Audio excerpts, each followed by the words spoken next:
How did you hear about it? Oh, through Patches. Patches loves to talk. He's talked up a storm since the day he got here, and I'm not just talking about gossip like who's into who and all that, but all kinds of things, like how he got the name Patches and how his daddy said he wasn't part of the family no more because he sold the family vehicle to buy Crystal. No. It's definitely best to take what Patches says with a grain of salt. I shouldn't be revealing anything about this particular case, especially as it's quite tragic. However, I feel it's my doctoral duty to shed some light upon the situation. Anthony was admitted on a cocktail of hallucinogens late one night after he was found naked, swimming in a pond near the Green Hill State Park on what must have been a below-freezing night. I must have sold him like $300 worth of shit. He said his girlfriend blew him off to go to some headbanger concert with this guy she just met. Said he wanted to get fucked up. I'm like, Tony, bro, this is a lot of shit. He's like, Chad, bro, how long have I known you? When have I ever fucked around with shit like this? I'm like, no, not when it comes to doses, man, never. He's like, alright. And I'm like, alright. So I sold him the shit. He was a real basket case when he came in here. Like, he wouldn't sit down for at least an hour when they were admitting him. And when they finally did, he just paced around his room for what must have been another hour. We were all in the common room watching Jurassic Park, the one that really freaked people out when it first came out. And every so often a shadow would slip across the back of the room. And we'd look and there'd be no one there, but we all knew it was him poking his head in. So I'm on night duty, right? And this dude, well, I'll tell you, I've stayed up some long nights with some guys who were tossing and turning with the shakes and shit, but this dude was like practicing karate at 3 a.m. He was telling himself stories about some playground incident from when he was a kid. It was weird. And the thing is, the next day, he was completely back to normal. He came down to breakfast, he was talking to people, telling everybody about his job at UPS. It was like a completely normal guy just walked in off the street and onto a psych ward. I will say Anthony's behavior in the day following his intake was remarkably normal. He showed no signs of the psychosis he was experiencing the night before and was very compliant with his treatment. Well, for the most part. He missed his ex-girlfriend and tried to leave several times. And we were all like, dude, what do you want to see her for? She ditched you for some other guy. And he was real heartbroken for a while. Until Caroline showed up. Hold up. Before we do this whole la-di-da, girl loves guy loves girl, rom-com bullshit, let me just ask one fucking question. Why do I gotta do my testimonial from this locked fucking room? Huh? Why me? Why Patches? Why do I gotta be in a locked fucking room? I did bite Nurse Kelly. That might have something to do with this. But, I mean, guess what? She didn't get my fucking Ativan. And if I don't have my fucking Ativan, I'm gonna fucking snap. I have an anxiety disorder. I'm a fucking crazy person, right? I mean, what is next? No coffee? It was totally unprofessional the way that Caroline acted. Anthony, can I get you anything? Anthony, the Red Sox are on in the common area. Anthony, it's lunchtime, but I don't want to rush you. You can take your time. I mean, what's up with that? We dated. It wasn't like boyfriend or girlfriend or anything. We just had a couple dinners and then came to a mutual agreement to go our separate ways. That night Nurse Dawn, he was obsessed with her. I heard that's why they had to put him on the night shift, because he kept passing her notes and giving her flowers during their shifts together. I wouldn't use the word obsessed. Obsessed. He was obsessed. Obsessed. And she was a cute girl, you know? Who could blame him? She was the cool nurse. You know, very lackadaisical, wouldn't force you to go to group, would let you smoke a butt during outdoors time. She was a patient's nurse, if you will. And this is how it all started. Because those crooks will tell you it started one way, but I'm telling you, it started similar to the way they say it started, but not entirely the same way. Caroline was like on break and saw Anthony crying in the kitchen. And no joke, takes him out to the stairwell. I didn't even know he could go out there. I thought it was alarmed or something. Let me tell you, if I had been on the ward that day, you can bet your ass an act like that would not have fallen below my radar. What did Oxford say? He can go fuck himself. I was on the ward taking care of actual mentally ill patients. I'm not trying to be watching some drugged up hippie and a Florence Nightingale wannabe. So we were all sitting around watching the door to the stairwell. And they must have been out there for like 50 minutes. I watched 2 episodes of Law & Order, so it must have been close to an hour. Now you're the documentarians. You tell me what 2 good-looking kids like that were doing in the stairwell for up to an hour. How long? Well, that's okay. I mean, she's nice to talk to. And after that, things got very shifty. Whenever Caroline was on duty, Anthony was not showing up for groups. He would either be in his room or talking on the phone to God knows who. It was like he was avoiding her. Ask me how long I've been here. And remember, he was in trouble with the law, so him not showing up to groups is just adding fuel to the fire. Now ask me how many groups I've been to. And I talked to Anthony, and I told him, you're not going anywhere until you sit for a while and help us figure out how to treat you. Let's skip all the how are yous and who's you whatsies. Plain and simple, they were in love. The way he perked up when anyone would talk about her and how she always made a beeline to his room whenever she was doing her checks. I was in love once. This guy, Darren. He was the love of my life. Allie will tell you all kinds of different things to get you to take her side, but the fact of the matter is it was just a short fling during college. We wanted different things. I wanted to continue going to school, she wanted to travel, and that was that. I've been married 25 years. I can tell you, there's no such thing as love. I married the love of my life. I truly believe that. There's one person for everyone, and Patricia's my one and only. No way. There's affection, there's lust, there's no love.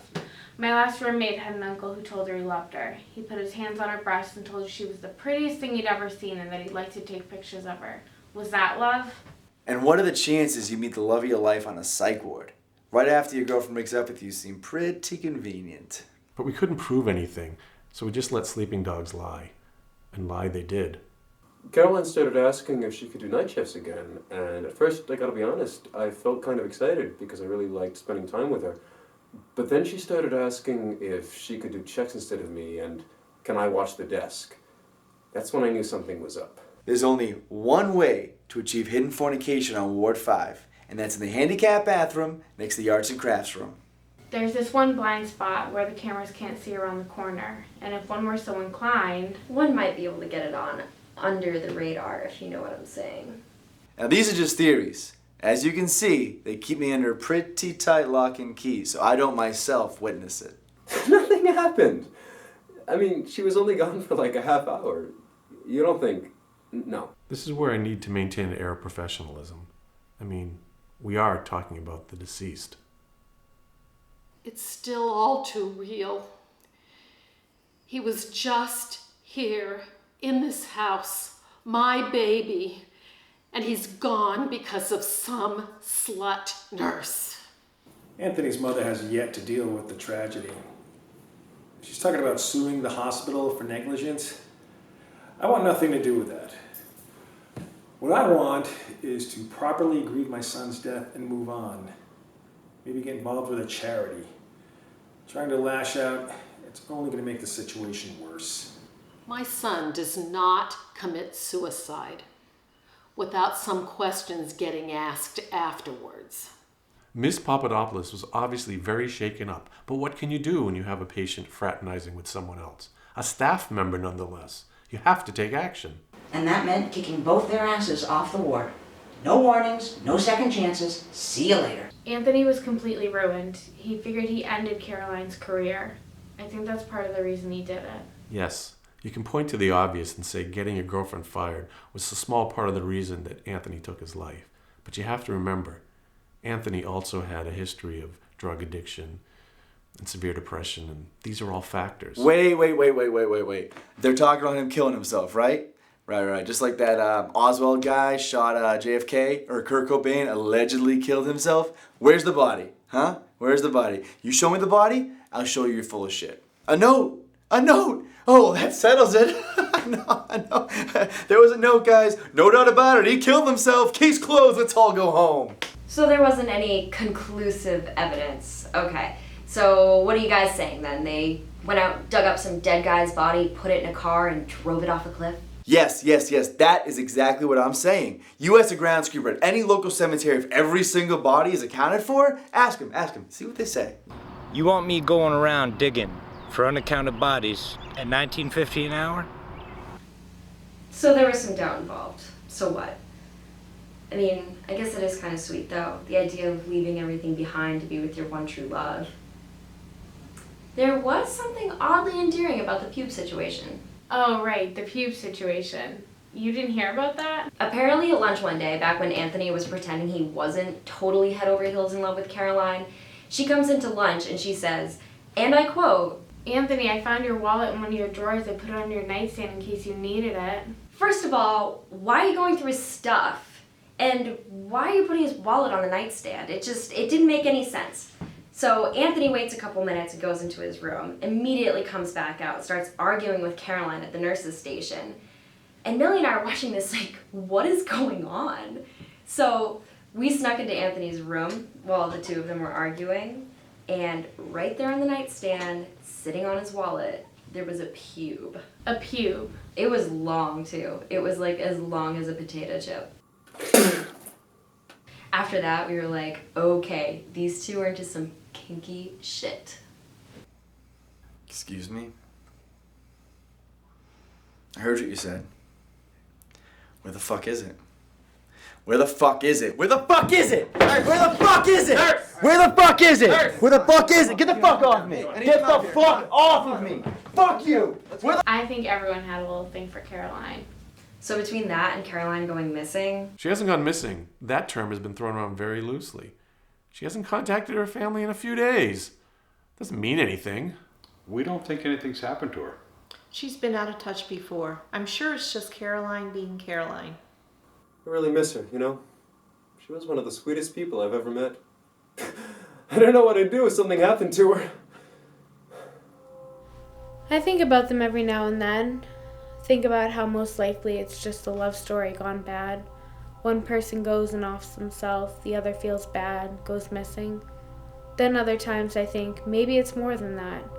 Like if you're willing to put your pubic hair on a person's belongings, you must care an awful lot about that person. And how much does that person care about you? And maybe we had it wrong, you know? Maybe it was a piece of dust or one of Anthony's hairs, though I'm not sure how it would stay there with all that movement. No, I'm pretty sure it was placed there and she wanted him to find it. I mean, why else would she go digging it up? It's a psych ward. What do you need a wallet for? State your name, profession. Mateo Grande, professional coyote. I found my love for the profession from my father, Miguel Grande. He would take my sister and I for runs when we were young. I remember the days before the GPS when the stars were our only guide. I used a four-wheel drive, 5-passenger station wagon with an extended back. I fashioned a couple extra seats in the back with some materials that I pilfered from an IKEA in a town nearby here. Speak English! No, I ain't doing 53 miles, I ain't doing 52 miles, I ain't doing 500 miles. Passengers are limited to 20 pounds per pack. 50 miles. I charge $500 a passenger. Comprende? I've never lost a passenger. You could call my presence in the world of immigrant running formidable. What's up?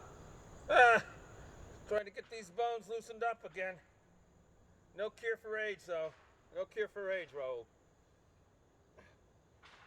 They got me.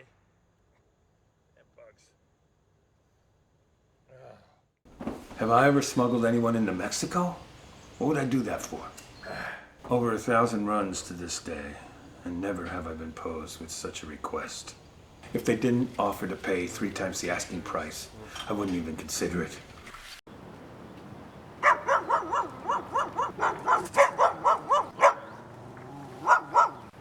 What do I do when I see a couple critters trying to cross the border? I shoot them. My daddy used to give me a lollipop for every critter that I spotted.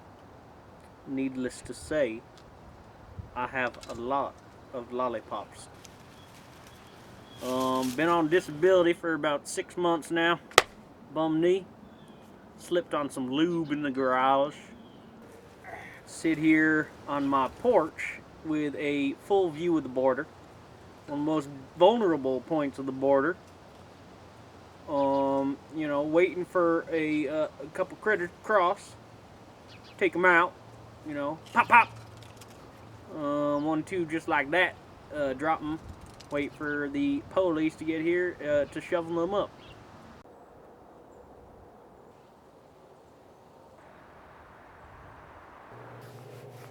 My name's Vinny Laselli. I've been assigned to the case of Anthony and Caroline. Started on the force about 1984. I joined the force. My father was a Massachusetts State Police detective. Told me I could be anything I want when I grow up, so I became a cop like him. Yeah, if you could just maybe send me a quick email with that. And then when I get back to my desk, I can pick up on it. No, a bacon burger? A cheese bacon burger? A cheese bacon burger. Yeah, when I got assigned to this case, Anthony, Caroline, I knew as soon as a folder hit my desk, this was going to be trouble. My guess is they're heading to Mexico via Texas or New Mexico. But you guys are right here. Motherfuckers, don't fucking move.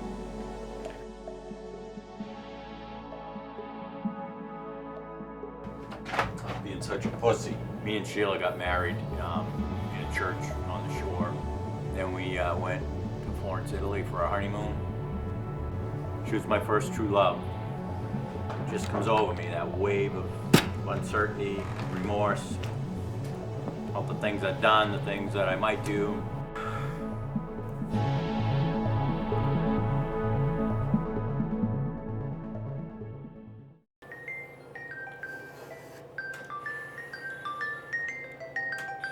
Hello. What? New Mexico?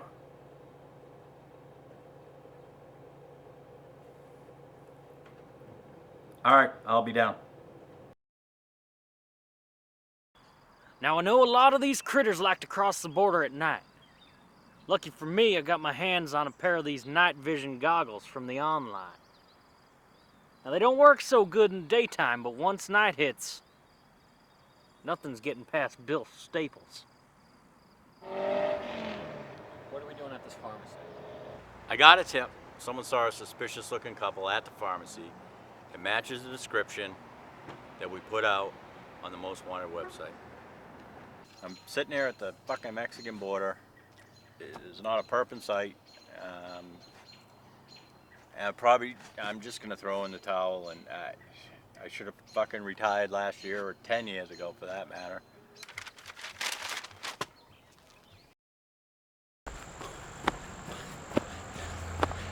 Bring some bug spray. Bring some water.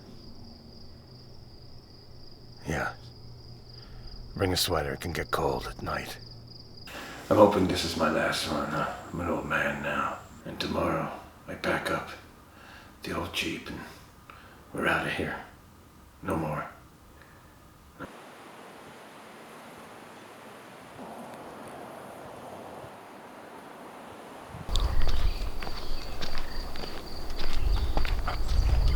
Don't worry. You stay calm. The Border Patrol won't be there. Because I know that. It's my business to know.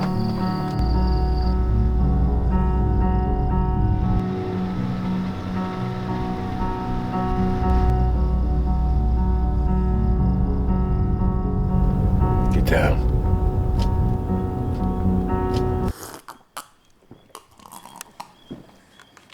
It's go time, baby.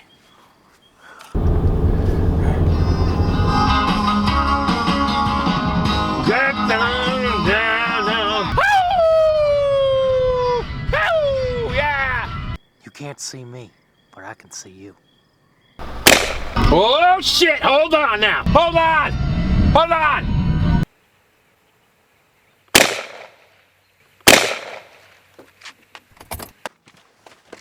Hey man, you know, I did see two people similar to the ones you showed me in the photo. They were in here about an hour ago. Thank you. Yeah, the girl was in the bathroom for quite a while. Thanks. I think she might have been pregnant. Stay there! Hold on now! Let me tell you what it's like to be on location for probably one of the most dangerous smuggling stories in the history of New Mexico. I get a call from my producers. They say, Chet, we got a story for you. This is the big one. This is the career maker. We need you on a plane to New Mexico mañana. So it's me, a line producer, and a sound guy. That's it. He's got us cornered! Get down! Come to Papa. Holy shit! Mateo's taking shots like it's going out of style. I'm thinking it's over for this guy and his passengers, even though he said he's never lost a passenger. Suddenly... Hey, Chet. What's that over there? Is that? Officer Lizzelli? This over-the-hill cop literally comes over the hill. Trying to buck fucking Vinny out? Make me cower in a fucking corner? It's not gonna fucking happen. We all think he's going for Mateo. What the heck? Oh! Oh! Fucking Coppola!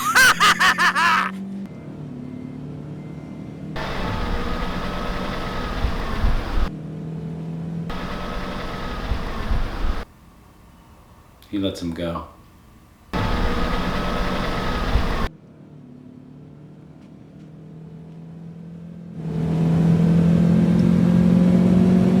Oh!